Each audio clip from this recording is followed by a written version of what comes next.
गरीब आदमी, देश को सामने रखकर बनाया हुआ बजट है। विपक्ष के पास अल्फाज नहीं रहे कि इस बजट के बारे में कुछ कह सके। रेल बजट एक शानदार बजट है। प्रेसिडेंट्स एड्रेस एक पूरी तस्वीर देश की हमारे सामने मौजूद है। पिछले 4 साल से यूपीए 2 की सरकार है और उससे पहले 5 साल रही है। 9 साल में सरकार ने क्या किया है वो पूरे देश के सामने एक हमारी तस्वीर आई। अनप्रेसिडेंटेड फूड ग्रेन्स स्टॉक देश के पास है, 662 लाख टन। एग्रीकल्चर ग्रोथ पहले कभी नहीं रही है। जैसे कि हम सब जानते हैं कि ये देश, इस देश का दारोमदार, इस देश का डेवलपमेंट एग्रीकल्चर पर है। 70% से ज़्यादा लोग देश के एग्रीकल्चर से जुड़े हुए। 3.7% ग्रोथ एग्रीकल्चर के अंदर हुआ है। हम एग्रीकल्चर के मैदान में आगे बढ़े हैं। हॉर्टिकल्चर प्रोडक्शन अनप्रेसिडेंटेड है। 251 मिलियन टन हॉर्टिकल्चर प्रोडक्शन है। इससे पहले इतनी प्रोडक्शन देश के अंदर कभी नहीं हुई है। मिल्क प्रोडक्शन दुनिया के अंदर हमारा मुल्क सबसे आगे नहीं है, लेकिन उन मुल्कों में है जो सबसे ज़्यादा पैदावार करते हैं। इरिगेशन पोटेंशियल 11वें प्लान के अंदर 34 लाख हेक्टर हमने डेवलप किया है और 12वें प्लान के अंदर 87 लाख हेक्टर हम डेवलप करने वाले हैं, जिसकी वजह से देश के अंदर प्रोडक्शन बढ़ेगा, जिसकी वजह से देश के अंदर एम्प्लॉयमेंट बढ़ेगा, जिसकी वजह से देश का एग्रीकल्चर ग्रोथ बढ़ेगा, जिसकी वजह से देश की जीडीपी बढ़ेगी। नरेगा एक शानदार कदम हमारी सरकार कर रहा है। एक ऐसा कदम जिसके बारे में शायद कभी किसी ने सोचा नहीं था। और आप ये सुन के ताज्जुब करेंगे कि नरेगा के अंदर हमने 5 करोड़ लोगों को एम्प्लॉयमेंट दिया। 5 करोड़ बेरोजगार लोगों को हमने रोजगार दिया है इस देश के अंदर। माइनॉरिटीज, वीमेन, इंदिरा आवास योजना, इनके साथ साथ मिड डे मील, ये भी काबिल ज़िक्र बात है कि हमने 11 करोड़ बच्चों को मिड डे मील के अंदर शामिल किया है, जिनको दोपहर का भोजन मिला है। इसके साथ साथ जो एक बड़ा कदम हमारी सरकार का रहा है वो है मैन्युफैक्चरिंग मैदान के अंदर डेवलपमेंट, उसको आगे बढ़ाना। और सरकार की स्कीम है कि 12वीं योजना के अंदर इसको जीडीपी का 25% ऑफ जीडीपी हम मैन्युफैक्चर फील्ड के अंदर आगे बढ़ेंगे। इसके मैं सरकार की बात कर रहा हूँ। नहीं, मैं आप पूछिए जो पूछना, मुझे बोलने दीजिए। नहीं, मुझे कहने दीजिए, फिर आप जो पूछेंगे मैं आपको बताऊंगा। यही तरीका है हम लोगों का। Share of manufacturing 25% of GDP होगा, जो अनप्रेसिडेंटेड है। और यहाँ पे काबिल ज़िक्र बात जो मैं कहना चाहूँगा आपसे कि सरकार का कमिटमेंट है कि आने वाले 10 सालों के अंदर 100 मिलियन, 1 करोड़ लोगों को एम्प्लॉयमेंट देने की कोशिश की जाएगी। और इलेक्ट्रिसिटी के अंदर हमने न्यूक्लियर एग्रीमेंट किया था। यहाँ कहते हुए मुझे खुशी है कि न्यूक्लियर पावर प्लांट के अंदर हमने जो एनर्जी इंक्रीज़ की है वो 23% है। 23% जो अभी तक हम इलेक्ट्रिसिटी न्यूक्लियर प्लांट्स के अंदर जनरेट करते थे, उसे 23% ज़्यादा हम जनरेट कर रहे हैं।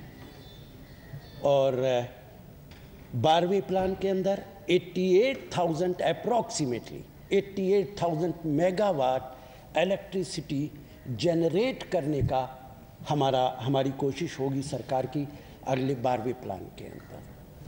Thank you very much. अब आप जो सर ये बजट पास होगा क्या? एक मिनट सर, ये बजट पास एक लेडीज फर्स्ट प्लीज जी। सर ये बजट पास होगा क्या? देखिए, बजट का संवैधानिक तरीका यही होता है कि यूनियन मिनिस्टर प्रपोज करता है पार्लियामेंट में और पार्लियामेंट उसको पास करती है, उसे अमेंडमेंट्स कर सकती है। Our parliament is supreme. Parliament से हमें पूरा भरोसा है कि बजट पास होगा, इसमें कहीं कोई शुबा नहीं। जी, अब आप कुछ कह रहे थे।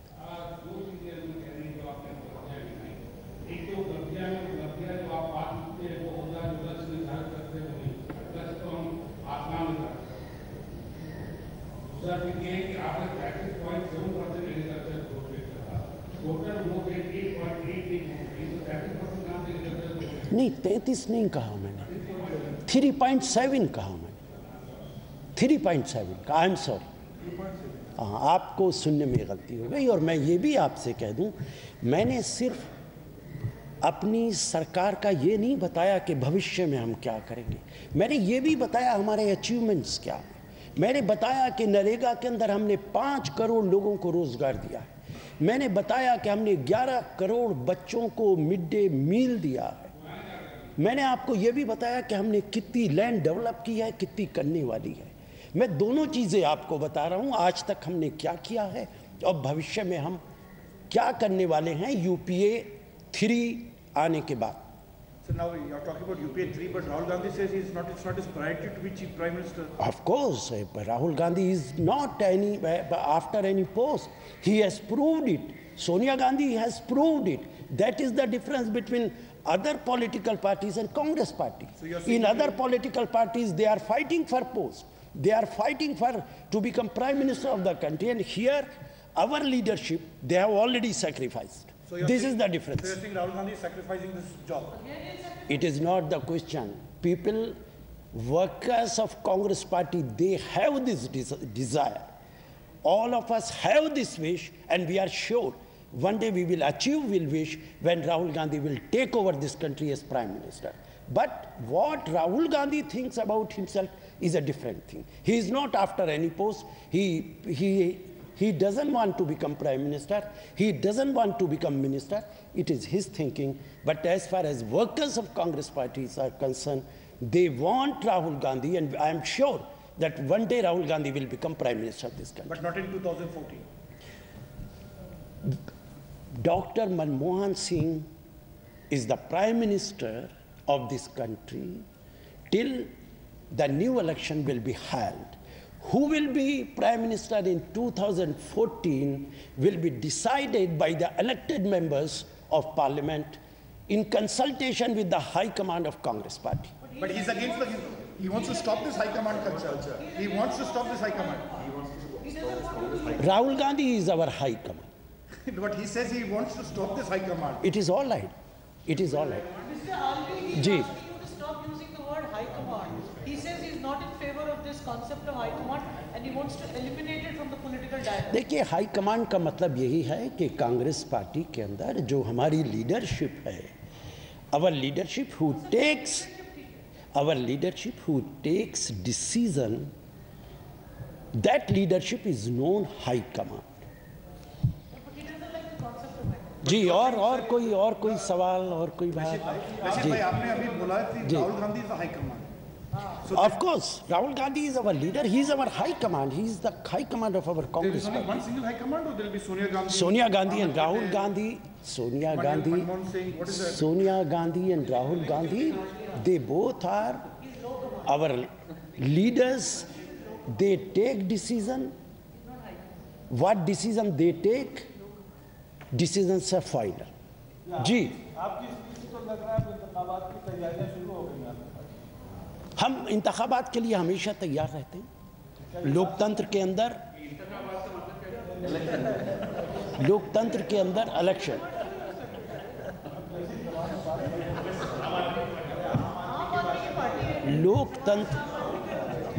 लोकतंत्र के अंदर चुनाव लोकतंत्र का हिस्सा होता है।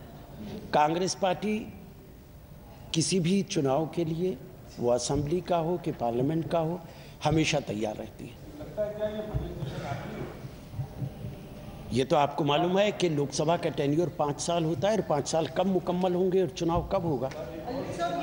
जी जी, इस तरह से वहाँ मर्डर हो रहे हैं और लॉ एंड ऑर्डर बहुत बुरा हो रहा है, आपकी पार्टी उस पर रिएक्ट नहीं कर रही है। नहीं, ऐसा नहीं है। मैंने रिएक्ट किया है उस पर, मैंने उसे रिएक्ट किया है और एक बार फिर मैं आपके सामने कहना चाहता हूँ, एक बार फिर आपके सामने कहना चाहता हूँ, उत्तर प्रदेश की राजनीतिक स्थिति, उत्तर प्रदेश की कानूनी व्यवस्था इंतहाई खराब है, इंतहाई दुर्भाग्यपूर्ण है कि एक पुलिस ऑफिसर जिसका स्टेटस डिप्टी एसपी था, उसका बेरहमी के साथ कत्ल कर दिया गया और कत्ल करने वालों में कैबिनेट मिनिस्टर का नाम है। उत्तर प्रदेश किन हालात से गुजर रहा है इसका अंदाजा इस बात से किया जा सकता है।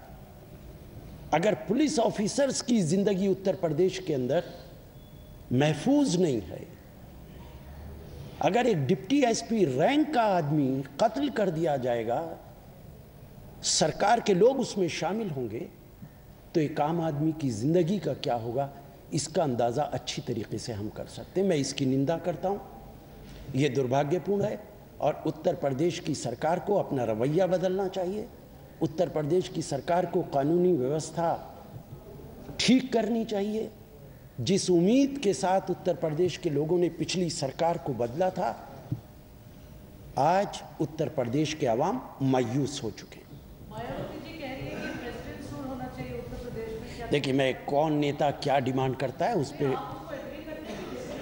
उस पर मैं टिप्पणी नहीं करता हूं। इसका फैसला उत्तर प्रदेश में गवर्नर मौजूद हैं और ये फैसला गवर्नर के रिकमेंडेशंस पे होता है। But you feel the case has come for a breakdown of law and order? Of course, there is no law and order in Uttar Pradesh. There is no doubt in it. If an officer of a rank of deputy SP is being killed and cabinet minister is involved in it, it is very, very sad, very unfortunate. जी, बिल्कुल, मैं भी कहता हूँ CBI inquiry होनी चाहिए। CBI inquiry इस case के अंदर, डिप्टी एसपी के केस के अंदर। हाँ जी,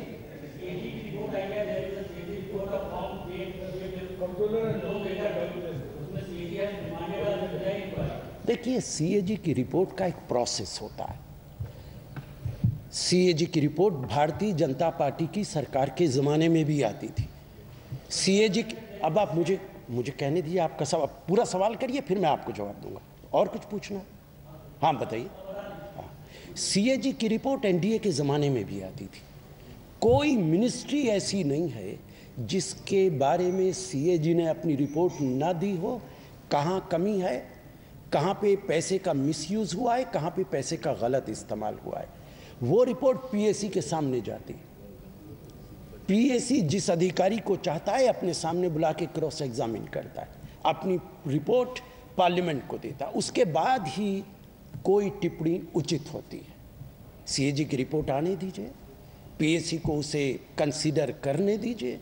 जब वो रिपोर्ट आएगी उस पर हम आपके साथ चर्चा करेंगे। जी,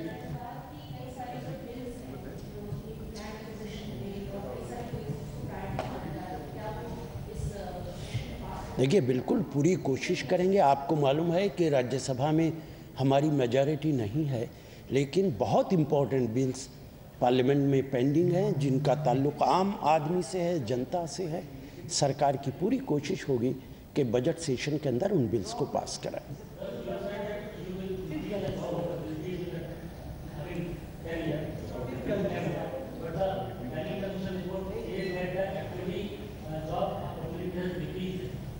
नहीं, मैंने आपसे कहा सरकार का कमिटमेंट है, सरकार कोशिश करेगी अगले 10 सालों के अंदर मैन्युफैक्चरिंग सेक्टर के अंदर 1 करोड़ एम्प्लॉयमेंट जनरेट करे, ताकि गरीब आदमी, आम लड़के को, बच्चे को हमारे जॉब मिल सके। or anybody. Thank you very much. मैं तो पूछ रहा हूँ, बताइए। बिहार विधानसभा के बाहर जो है लाठीचार्ज हुआ है, कुछ टीचर्स अपनी मांगों को लेकर सैलरी बढ़ाने को लेकर जो है वहाँ प्रोटेस्ट कर रहे थे, उनके ऊपर लाठीचार्ज हुआ, कई लोगों को चोटें भी आई बिहार विधानसभा के बाहर। देखिए, हमें पूरी मालूमात नहीं है कि विधानसभा में क्या हुआ है, इसकी मालूमात करके फिर आपसे बात करेंगे। जी।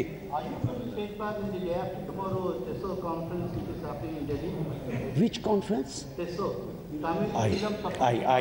I'm sorry, I do not know anything in this regard. Thank you very much.